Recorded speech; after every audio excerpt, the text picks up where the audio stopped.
আসসালামু আলাইকুম এবং একদম সকাল ৬টা থেকে শুরু করলাম আজকের আমার ব্লগটা। এটা একদম সকাল ৬টার ভিউ। তো আজকে অনেক দিন পরে এরকম সকালবেলা উঠছি। তো আজকে খুবই একটা ইম্পর্ট্যান্ট ডে আমার লাইফের জন্য বা আমাদের সবার লাইফের জন্যই বলবো। সেটা হচ্ছে গিয়ে আজকে আমার ওথ সেরেমনি আছে। ক্যানাডিয়ান সিটিজেনশিপের পরে যেই ওথ সেরেমনিটা হয় সেটার ডেট আজকে। তো ৯টার ভিতরে যেতে হবে আমাদের ওথের জন্য। তো আগের থেকে একটু রেডি টেডি হয়ে তারপরে একদম রিল্যাক্স হয়ে যেন যেতে পারি। এই যে রেডি হয়ে গেছি, সবাইকে রেডি করে ফেলছি ওথের ডেটের জন্য বা ওথের এই দিনটার জন্য। আজকে আমি লাল ড্রেস পরছি কারণ আমাদের কানাডার পতাকার রং হচ্ছে লাল সাদা।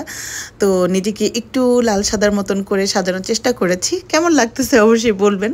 যতটুকু সম্ভব সুন্দর করে সাজার চেষ্টা করছি কারণ খুবই একটা স্পেশাল ডে আজকে দিনের জন্য। বাংলাদেশি অ্যাজ এ বাংলাদেশি হিসেবে নেক্সট সেকেন্ড একটা নেশনের হওয়ার অনুভূতিটা অ্যাকচুয়ালি অন্যরকম। তো যেতে যেতে কিছু কথা বলি, সেটা হচ্ছে যে আমি এখানে আছি প্রায় ১০ বছর। তো কানাডাতে আপনি ৩ বছর বা ৩.৫ বছরের মতন থাকলে একটা ডের আছে যে এতদিন পর্যন্ত থাকলে আপনি অ্যাপ্লাই করতে পারবেন কানাডার সিটিজেনশিপের জন্য।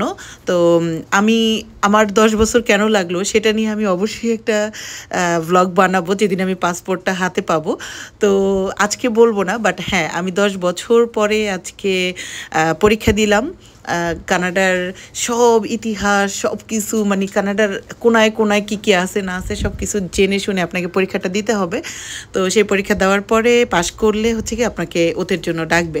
তো সেই ডাকটা আজকে আসছে এবং সেটা নেওয়ার জন্যই যাচ্ছি।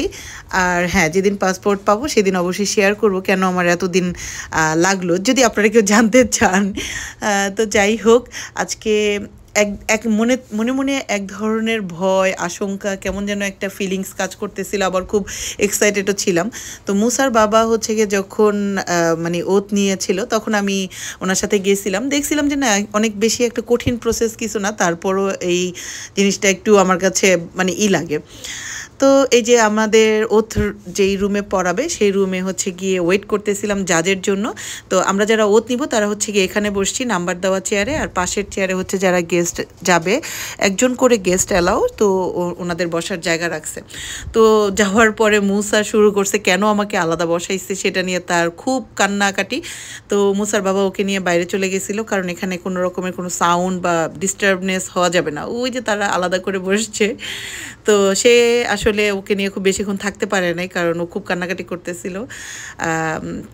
বাট সব পুরা টিভিতে যার উনি তরে বাইরে গেছিলো, গেস্ট রুম ছিল একটা, ওখানেও টিভি ছিল, তো দেখতে পাবে এরকম টাইপের অবস্থা যে অনেকগুলো টিভি সেট করা আছে যে ওখানে বসে বসে তুমি চাইলে এনজয় করতে পারবা তোমার রিলেটিভ বলো বা আপনজন যারা আছে তাদের ওথ সেরেমনিটা পুরাটাই।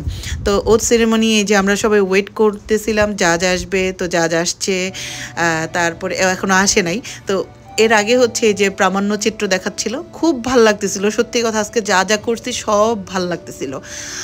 কানাডার জাতীয় পশু থেকে শুরু করে কানাডায় কী কী আছে ইম্পর্টেন্ট সব কিছু, এবং কানাডার সবচেয়ে বেশি আমার কাছে এখানে বসে যে জিনিসটা আমি ফিল করছি যে ওরা ওদের আদিবাসীদের নিয়ে কি পরিমাণ যে ইম্পর্টেন্সটা দেয়। বসে বসে না জাস্ট চিন্তা করতেছিলাম বাংলাদেশের আদিবাসীদের নিয়ে যদি আমরা বাঙালিরা যদি একটু হলেও সম্মান দিতাম বা একটু হলেও চিন্তিত থাকতাম তাহলে দেশটা আরও অনেক ভালো হতো। ওরা ওদের আদিবাসীদের যে কী পরিমাণ সম্মান এবং কী পরিমাণ ইম্পর্টেন্স দেয় দেখার বাইরে। এখানে বসে বসেও দেখাচ্ছিলাম যে কানাডার ইম্পর্টেন্ট কী কী আছে, তারপরে সব কিছু। তো এই প্রামাণ্য চিত্রটা আপনাকে অনেকক্ষণ দেখাবে, আমি তো আর পুরোটাই করি নাই, ভিডিও করি নাই। আর তারপরে যখন জাজ আসছে তারপরে শুরু হচ্ছে আমাদের মেইন সেরেমনিটা মেইন শুরু হবে। তো জাজ সাহেবের জন্য ওয়েট করতে করতে জাজ আরও অনেক কিছু দেখাচ্ছিল। এই যে ওদের আদিবাসীদের কথা যে বললাম, সেই আদিবাসীদের নিয়ে আলাদা করে একটা প্রামাণ্যচিত্র বানাইছে। তো এখানে হচ্ছে ইংলিশ এবং ফ্রেঞ্চ বা আদিবাসীদের যে আলাদা ল্যাঙ্গুয়েজ আছে সেই ল্যাঙ্গুয়েজে পর্যন্ত ভিডিওটা করা হয়েছে। তো মানে এখানে অনেকগুলো আদিবাসী আছে এবং তাদের প্রত্যেকটা আদিবাসীদের ডিফারেন্ট ল্যাঙ্গুয়েজ আছে। তো ডিফারেন্ট ল্যাঙ্গুয়েজেই এই ভিডিওগুলো দেখানো হয়েছে। তারপরে হচ্ছে যে এইভাবে সার্টিফিকেট দেওয়া হয়েছে। তো আমাকেও একটু পরে ডাকবে, আমাকে একটু পরে দেখা যাবে। মানে টিভি থেকে ভিডিও করা হয়েছে যতটুকু সম্ভব। ওই যে আমি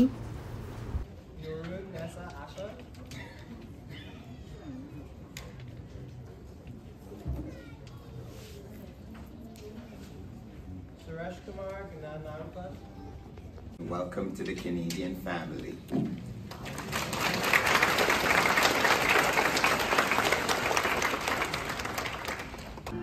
প্রথমে হচ্ছে আমাদের ওত পড়ানো হয়েছে, তারপর সার্টিফিকেট দেওয়া হলো। এখন হচ্ছে জাতীয় সঙ্গীত গাওয়ার মানে প্রসেস।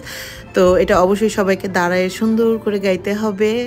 তো আমরা সবাই মিলে জাতীয় সঙ্গীত গাইলাম দুইটা ভাষাতেই, একদম ইংলিশ এবং ফ্রেঞ্চ দুইটা ভাষাতেই গাইতে হয়েছে। দেখে দেখে গাও আর যাই করো।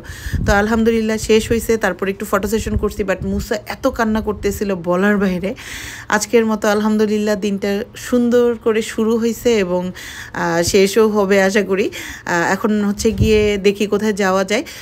আজকের দিনে আরও অনেক কিছু করছি, সেটা নেক্সট ভ্লগে বলবো। থ্যাংকস ফর ওয়াচিং সবাইকে।